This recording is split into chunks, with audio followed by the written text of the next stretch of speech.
I feel like he's gone from I can win with anybody to I need the perfect team. Everything has to be. No, nobody has the perfect team. That's why your superstars have to get you over the hump sometimes when you don't have the perfect team. Yo, welcome back to What's the Word. Today we got Broussard from First Things First. He called out LeBron for always wanting more help and trying to stack the deck. The report they responded to was written by Anthony Irwin, and if you're a Lakers fan and active on X, you know Anthony throws 1,000 different things at the wall and sees what sticks. I don't find him credible at all, but hey, that's me. So remember that these are his words and not Bron's. The Lakers certainly have made some mistakes since the Westbrook trade. They haven't been perfect. Look, I'm not sure how the Westbrook trade got approved. With all those great minds in the Lakers organization, I couldn't believe they pulled that one off. And it did set them back a couple of years as well. But overall, I don't think he should be. No more frustrated than Steph or Giannis or Jokic. He had Anthony Davis. He now has Luka Doncic, and I get it. Rob Pelinka didn't move heaven and earth to get Luka, but still, you got Luka Doncic, all right? Yeah. And Rui Hachimura, you can do a lot worse than him.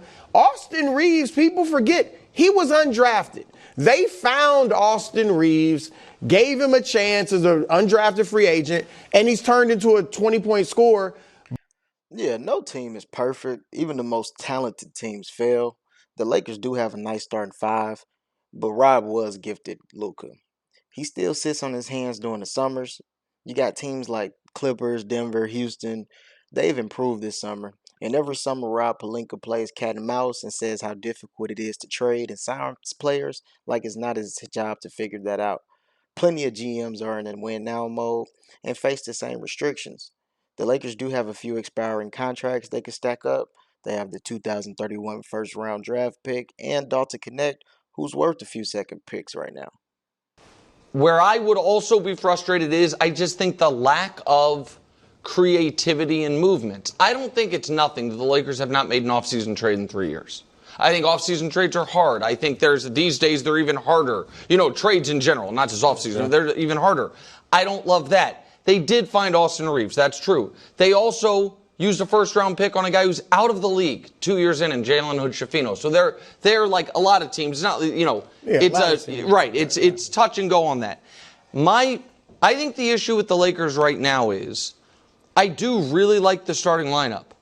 I think they have, of all the teams we're talking about being contenders, now that Denver has addressed some things, almost assuredly the weakest bench. And Nick's spot on with that take. I absolutely agree. And it seemed Coach JJ Redick agreed with him too, because he only played 5 guys for 48 minutes straight in a win or go home situation because the bench was so terrible. Their starting center, Jackson Hayes, got played off the 4. 1 through 5 was okay, but they couldn't depend on anyone else to provide effective playoff minutes off the bench. The rest of the roster is actually so bad that Bronny James could actually get rotation minutes this year.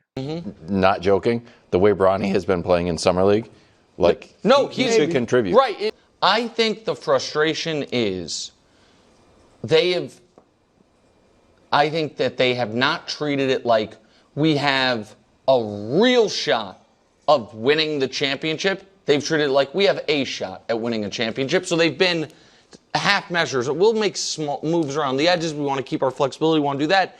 And I just think, and I said it the other day, and then I'll let you go, Wilds, I think their best chance of winning a championship in the next 3 years with Luka is this year. The Lakers do need to move with a little bit more urgency. They do have Luka, who's 26. He's entering his prime. I'm pretty sure he'll be a top 3 player next year. He might even have a chance to compete for the MVP. The Lakers are known to make marginal moves. They've been doing that a lot lately, just to continue to sell to their fans the hopium that they'll be able to compete, but they keep losing in the playoffs year in and year out. Haven't won since 2020. And the Lakers have been needing an athletic guard and a center for 5 summers now. They got handed the center, so let's see what else they can do. But hopefully, since the Lakers have sold majority of the ownership to the new owner, he'll have them competing at a high level every year, because the Lakers, who are known for their titles, have definitely had some bad droughts throughout the last 20 years. But now they do have Luka, Brian, AR, and Ayton. They may trade Rui, I'm not sure. I do think they have enough to make some noise next year in the West. They were the 3 seeds last year, and I'm not expecting them to drop off too much. And it is the summertime, so expect a lot of LeBron headlines to be floating around from ESPN to Fox to Instagram and Twitter. So it is that time of the year, guys. Um, but LeBron may be on his recruiting tip. He may be playing hardball, wanting the Lakers to make some upgrades. But let me know what you guys think. Does LeBron have a right to be frustrated with the front office? Or do you agree with Chris Broussard that he should be satisfied with the team that he got? I do appreciate you all for watching. Don't forget to like and subscribe. I'll catch you all next video. Peace.